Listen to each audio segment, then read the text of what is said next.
Hello, this is Mark Tooley, editor of Providence, a journal of Christianity and American foreign policy, with the pleasure today of speaking with my friend John Wilsey, professor at Southern Baptist Theological Seminary in Louisville, Kentucky, and biographer of John Foster Dulles. His new book is recently released. It's a spiritual biography of a decisive Cold War figure who was Secretary of State under President Eisenhower. So John, thank you for your magnificent scholarship on John Foster Dulles. Thank you very much, Mark. Appreciate it.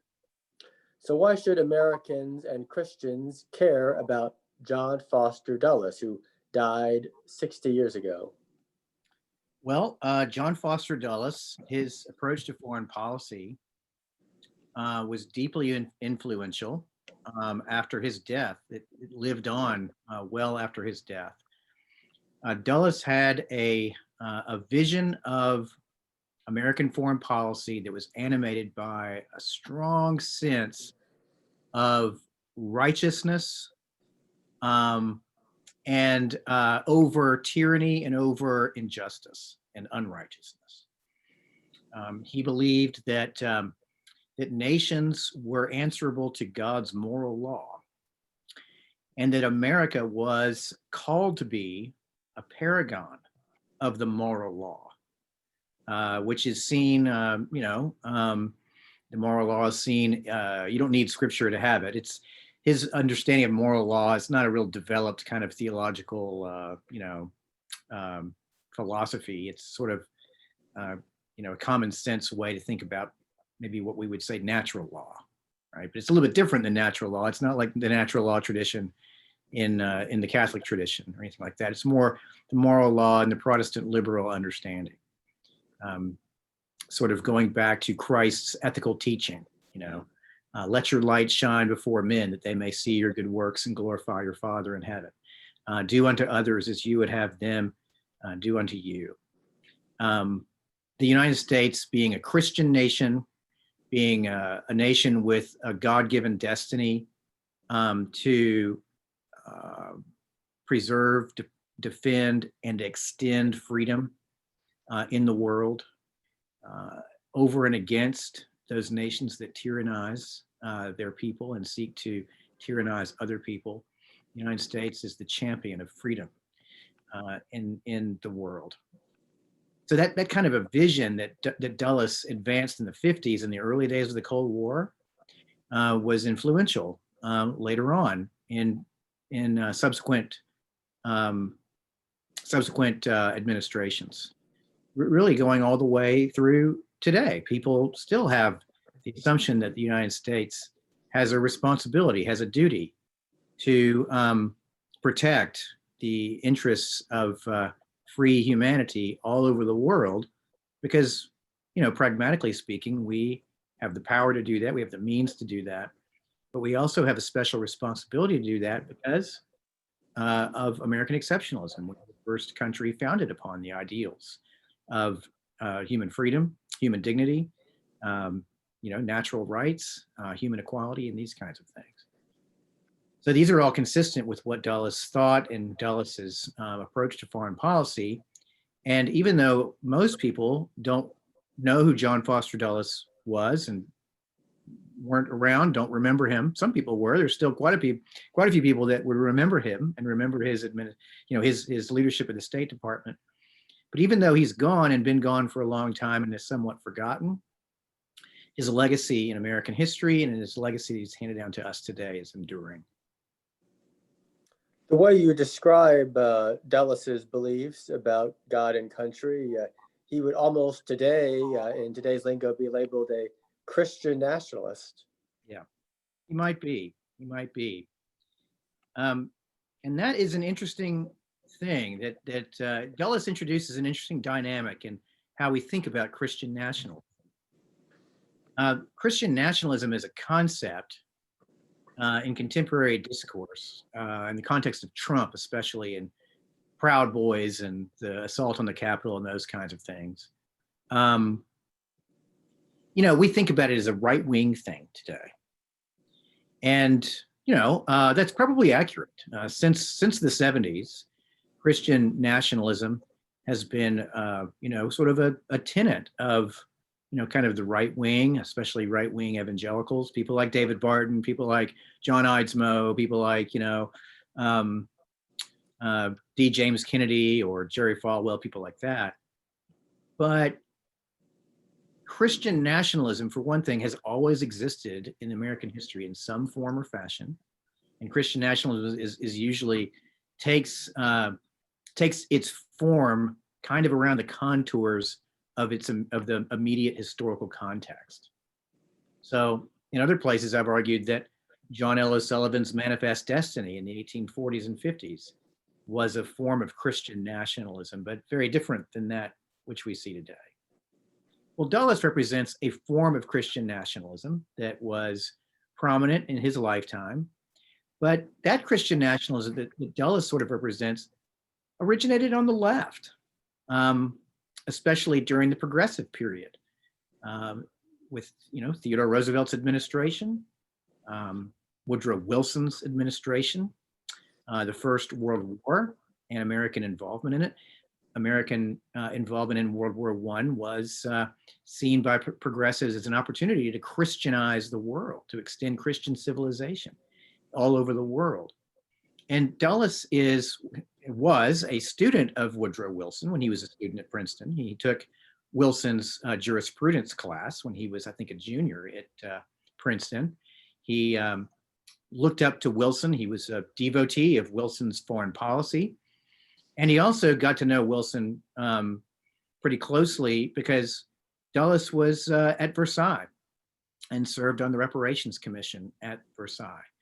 And so he had several, interactions with Wilson in his role at the Reparations Commission. And for all of his life, he deeply admired Wilson and bought into Wilson's sort of internationalist vision, but also the vision of America being something of a messianic nation. And Dulles came out of the liberal mainline Presbyterian Church. Yes. He was very active in his denomination and was also an official in the Federal Council of Churches, which was a precursor to the National Council of Churches. So he was the embodiment of liberal mainline Protestantism. And obviously his ethos and beliefs emerged from that. Yep. His personal beliefs, his personal faith, do we know what his personal theology actually was? Mm-hmm. Yeah, we definitely do. So he grew up as a pastor's kid. He was a PK. He was born in 1888 in Washington, D.C. He spent all of his childhood in Watertown, New York, which is a little bit north of Syracuse on the Ontario shore. His father, Allen Macy Dulles, was the pastor of the First Presbyterian Church of Watertown, New York, and was pastor there for 17 years, pastored until 1904. And that was also the year that Foster went to college. He went to Princeton in 1904. So he was, brought up in the Presbyterian tradition, but in the modernist tradition. His father was a modernist or a liberal in that day, and we see Dulles was not a theological thinker. He didn't. He wasn't someone that was an abstract thinker. He was a pragmatic thinker. But Dulles's view of Christianity, he saw Christianity not as a dogmatic faith. He didn't see Christianity as rooted in ideas as much as it was rooted in practice, particularly ethical practice. He saw Christianity as an operational faith, less than a intellectual or a dogmatic faith. And I think that's because he was brought up in that liberal tradition that had a very strong stress on the Christian ethic over and above doctrines like the virgin birth or the substitutionary atonement or the physical return of Christ at the last days. And we see that his emphasis was on ethics, especially during his involvement in the Presbyterian controversy with fundamentalists from 1924 to 1926. So we do know a lot about his beliefs. One other thing I'll say about that is Dulles was an outdoorsman, and he was a fisherman, but he was particularly a sailor, and he owned an island out in the middle of Lake Ontario, Maine Duck Island. And one thing we see Dulles do all the time is that he sees nature, the natural world, in almost like a sacramental sort of a sense. God reveals himself in the rhythms and the wonders of nature. And he'll find a lot of moral and spiritual wisdom, ethical wisdom, that he sees with his experience in nature that he'll apply to challenges that one faces in foreign policy. So that's another example of how he sees the power of the moral law, that God created the universe as a moral system. We don't just see morality in human interactions or in abstract philosophy or thought. We see moral principles play out in the world around us. And Dulles, as a Christian, believes strongly in the deployment of American force in defense of American interest and in defense of a wider peace. He sort of endorsed the nuclear blast at Hiroshima and Nagasaki, if I recall correctly, in terms of being an official with the Federal Council of Churches. And obviously, during the Eisenhower administration, the new policy of was it called massive retaliation, which relied heavily on nuclear weapons. At the same time, obviously, he believed in restraints. And I recall his response to someone urging a preemptive war against the Soviet Union. And his response quite strongly insisted that he and President Eisenhower would reject that proposal for moral reasons. Right. So he seemed to have a fairly subtle understanding of Christian ethics and force. Is that accurate to say? I think that's very good. I think that's right. Exactly right. Dulles had he had a very developed view of security. So I think that would be a word that might be more appropriate than force. Massive retaliation, brinksmanship, new look, which was the kind of the common title or the kind of the term for Eisenhower's approach to foreign policy, new look, which is closely associated with what was commonly called massive retaliation. Dulles did not use that as a term to describe his position. That was a term used, I believe, by James Reston, who was a correspondent with Life magazine, if I'm not mistaken. But massive retaliation, new look, these things were, the way that we can understand this is really deterrence. So another way we might understand it too is in another historical figure, in Reagan's term, in Reagan's 2 terms when he was president, he made a great deal of deterrence, force, or peace through strength, right? This was sort of something that he stressed a lot when he was president. Well, Reagan's approach to foreign policy, building up the military, having a 600 ship Navy, coming up to, sort of balancing out the nuclear deterrent and having a strategic defense initiative and these things. These were all for deterrence. These were not for preemptive war. These were not for first strike capability. They were to deter the Soviets from ever, launching some kind of attack somewhere. Well, that was Dulles's view, almost exactly. Dulles wanted to have security that was based upon collective defense through alliance systems that would isolate the Soviet Union and later Communist China, the communist world.